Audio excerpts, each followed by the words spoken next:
দেখেন মানুষ কত বড় খারাপ। আমার এই পোষা বিড়ালটাকে কিভাবে মারছে বিষ দিয়ে। আমি 2-3 দিন খুঁজছি বিড়ালটাকে খুঁজে পাইনি। আজকে খুঁজে পেলাম। এভাবে বাড়ির পিছনে একটা গাছপালার ভিতরে সে মরে পড়েছিল। একজন এসে বলল যে বিড়ালটা এইভাবে কার বিড়াল মরে পড়ে আছে। এর আগে আমি কিন্তু অনেক খুঁজছি, কোথাও পাইনি। হঠাৎ করে এখন আমার বাড়ির পিছনে একটা গাছের মধ্যে বিড়ালটাকে এভাবে মরে পড়ে থাকতে দেখলাম। বাড়িতে নিয়ে আসলাম, নিয়ে এসে এই যে এই অবস্থা, মুখ দিয়ে কী যেন বেরোচ্ছে। এত একটা আদরের বিড়াল, এই বিড়ালটাকে এইভাবে কেউ হিংসা করে এইভাবে মারছে।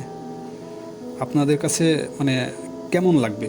একটা পোষা বিড়াল, খুব যত্ন সহকারে এই বিড়ালটাকে আমরা পালন করছি। এটার সাথে আরেকটা বিড়াল ছিল। এই বিড়ালগুলোর জন্য সকল সময়, এই যে দেখেন মুখের কী অবস্থা দেখছেন, মুখ দিয়ে হলুদ হলুদ কী বের হয়ে গেছে, আল্লাহ জানে কী না বিষাক্ত জিনিস খাওয়াইছে বিড়ালটাকে।